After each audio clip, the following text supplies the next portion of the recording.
Halo teman-teman investor semuanya, ketemu lagi dengan Roy di sini dan di video kali ini saya membahas satu saham yang juga di-request oleh teman-teman, yaitu saham SIDO gitu ya, saham yang kinerjanya membaik dan diiringi oleh harga sahamnya yang meningkat ya dari harga 500-an sekarang di 700. So kita akan bahas dalam video kali ini apakah ini adalah kebangkitan SIDO dan menuju all time high-nya lagi, dan seperti biasa konten ini sifatnya adalah investment research, bukan ajakan jual beli dan tidak ada niat saya untuk menjatuhkan stakeholder tertentu.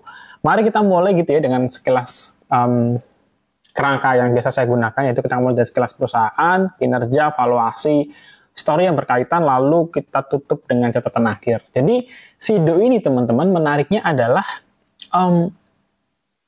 transisi SIDO. Beberapa kali video saya bikin saham SIDO ini, saya selalu menyebut bahwa SIDO sedang berusaha transisi dari perusahaan jamu modern biasa menuju ke F&B dan farmasi gitu ya. Meskipun saya tahu bahwa di segmen farmasi ini segmen yang masih sangat menantang untuk SIDO dengan penjualan di produk jamu setara 62%, kemudian penjualan di F&B setara 35%, dan di farmasi masih sangat kecil, 3% saja gitu ya. Tapi untuk produk jamu dan suplemen herbal, kita harus akui bahwa SIDO muncul ini adalah brand leader, khususnya untuk ngomongin produk masuk angin, mereka adalah brand leader saat ini gitu ya. Kalau kalian cari di warung-warung, warung kelontong, kalian nyebut tolak angin, itu bisa jadi dikasihnya brand lain gitu. Itu saking begitu melekatnya brand tolak angin ini di masyarakat kita. Kemudian kalau kita ngomongin produknya, SIDO itu punya 300 lebih SKU gitu ya. Produk-produk SIDO ini sebenarnya produk-produk yang cukup banyak ya dengan 300, tetapi kalau kita ngomongin top of mind, ya memang nggak banyak sih dari 300 produk ini yang bisa kita katakan sebagai produk pemenang gitu ya dari merek SIDO muncul ini. Mungkin kalau saya hitung, satu mungkin SIDO muncul gitu ya, yang dua Kuku Bima juga oke. Kalau kita ngomongin produk farmasi masih jauh lah ya dari sisi brand gitu ya. Saya coba beberapa kali konsumsi suplemen-suplemennya mereka, secara komposisi ya oke gitu ya, tapi kalau di dalam masyarakat kita produk-produk farmasinya SIDO itu masih cukup jauh tertinggal. Nah, bagaimana dengan penurunan saham SIDO sebelumnya? Jadi sebelum kita ngomongin tentang kenaikan saham SIDO dari 500 ke 700, kita juga harus ingat teman-teman ketika saham SIDO itu di-dump gitu ya, dibuang dari 1000 ke 500 atau turun 50% gitu ya. Saat itu teman-teman, narasi yang muncul di market adalah di media gitu ya. Saham SIDO kinerjanya turun, asing buang gitu ya. Sebenarnya ini bukan narasi yang baru, malah ini menurut saya adalah satu yang sangat common, sangat umum terjadi di bursa kita. Kita nggak bisa memunafikan bahwa investor asing itu dananya gede banget gitu ya. Kalau kita ngomongin kayak dua yang terbesar di SIDO itu ada Vanguard, kemudian ada BlackRock juga ada di sini. Jadi ketika mereka masuk atau ketika mereka keluar itu akan menimbulkan fluktuasi tertentu. Kalau mereka masuk berarti kemungkinan dorongan naiknya kencang, atau ketika mereka keluar dihaki terus ya, otomatis harga sahamnya bisa ambrol gitu ya. Jadi kita sebagai investor individu, kita menurut saya sulit untuk mengikuti langkah-langkah yang dilakukan oleh investor big money tersebut, karena kita memang ada perbedaan teman-teman. Kalau sebagai investor individu ya, kita ini risetnya terbatas. Kita mau segimana sih? Segimana dalam kita mau riset emiten gitu ya. Pasti kita terbatas. Kita nggak bisa langsung hands on ke lapangan, kita nggak bisa visit dan lain sebagainya. Visibility kita terbatas gitu ya, karena kita hanya bergantung pada laporan keuangan, public expose gitu ya. Mungkin kita bisa lihat-lihat bagaimana berita-berita yang muncul di media, tetapi pada akhirnya kita sebagai investor individu atau retail itu kita biasanya lambat dalam mengambil keputusan dibandingkan dengan investor institusi atau big money. Kenapa? Karena mereka punya tim riset profesional, mereka mengeluarkan biaya, mereka tidak segan untuk membayar para analis gitu ya. Karena investor institusi dengan hasil riset yang mereka sudah lakukan, dengan visibility yang mereka dapatkan, mereka bisa action lebih dulu. Makanya ada bandarmologi katanya. Karena bandarmologi ini retail berusaha mengekor jejak investor institusi yang mereka sudah action lebih dulu gitu ya.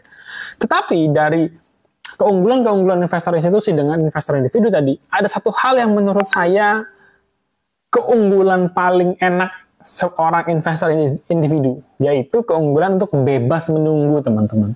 Investor big money, mereka itu dana kelolaan. Mereka punya banyak keperluan, harus menggaji banyak pegawai orang gitu ya. Jadi mereka itu perlu namanya memutarkan dana investasi. Sebaliknya investor individu itu bebas aja nunggu. Hari ini saya bahkan misalkan katakanlah uang cashnya banyak, lagi nggak banyak investasi saja juga nggak ada masalah gitu ya. Nggak ada tekanan untuk masuk ke market. Sebaliknya, investor institusi itu cenderung mereka harus segera memutarkan uangnya kembali. Nah, sekarang kita masuk ke bagian kinerjanya ya teman-teman. Di mana kinerja SIDO itu di tahun 2024, khususnya di Q1, secara year on year itu naik cukup bagus. Mereka naik 16% secara pendapatan jadi 1,05 triliun dan laba bersihnya naik 30% jadi 390 miliar. Dengan kenaikan laba bersih 30%, itu market sudah mengapresiasi. Harga SIDO dari 500, sekarang 700. Jadi, saham SIDO sendiri ini sudah mendapatkan apresiasi sejalan dengan kenaikan kinerjanya. Bagaimana dengan keuangannya? Keuangan SIDO ini tentu saja menurut saya adalah salah satu emiten yang keuangannya cukup stabil gitu ya.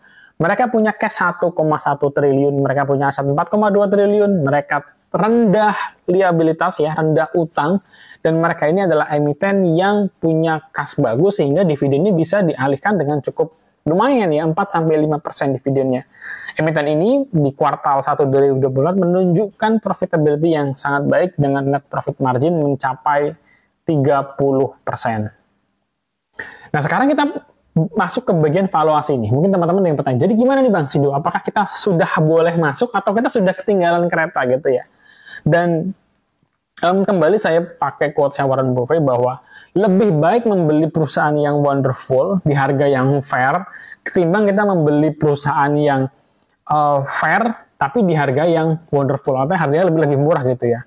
Nah, kalau dalam hal ini teman-teman saya melihat SIDO muncul itu adalah perusahaan yang wonderful. Masalahnya ini kita harganya sudah fair atau masih kemahalan gitu ya. Karena ini penting.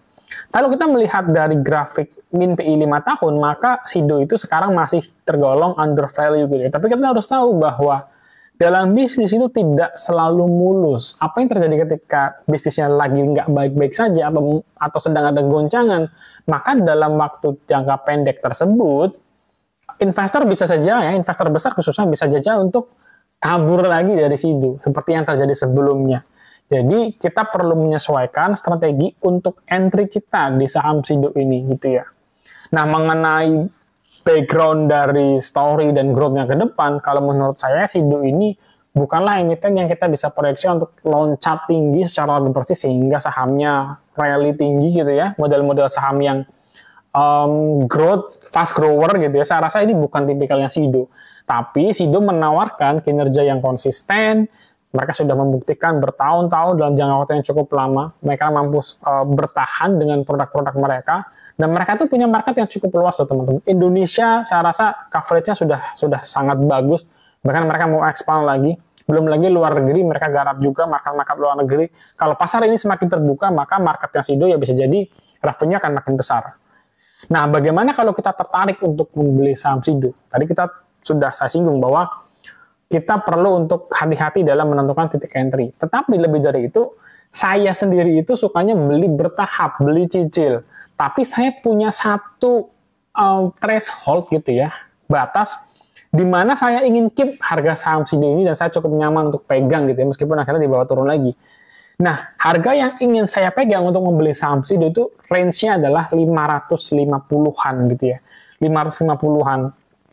Sekarang harga SIDO 720. Kalau saya ingin beli di harga 580, rasanya turunnya kejauhan gitu ya. Jadi, kita buat realistis skenario-nya. Saya ingin tunggu SIDO diskon 10% dari harga sekarang, yaitu kita masuk di harga 650.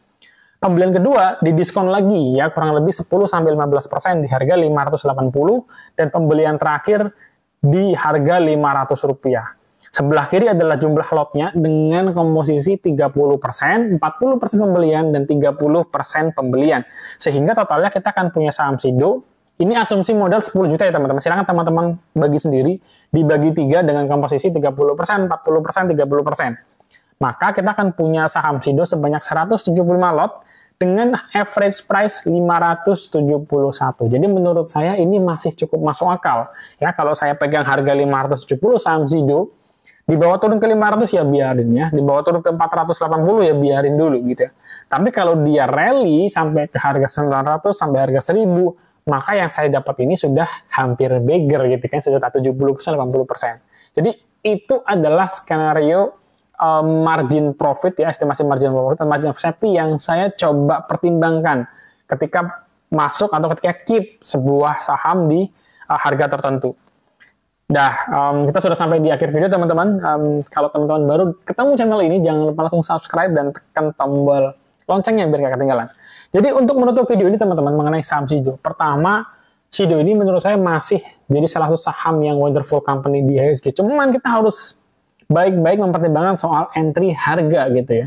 Saya sempat kebelet punya saham Sido dan beli saham Sido di harga 900 gitu.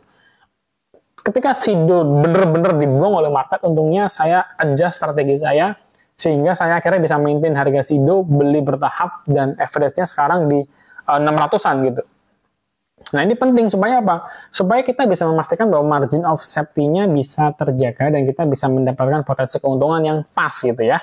Dan apakah kinerja wonderful company itu akan selalu kuat? Ternyata enggak gitu. Ini adalah salah satu kesalahan saya waktu itu gitu, yang melihat bahwa Sido itu kayaknya terlalu tangguh deh buat dikalahkan oleh inflasi, buat dikalahkan oleh daya beli yang sedang kurang.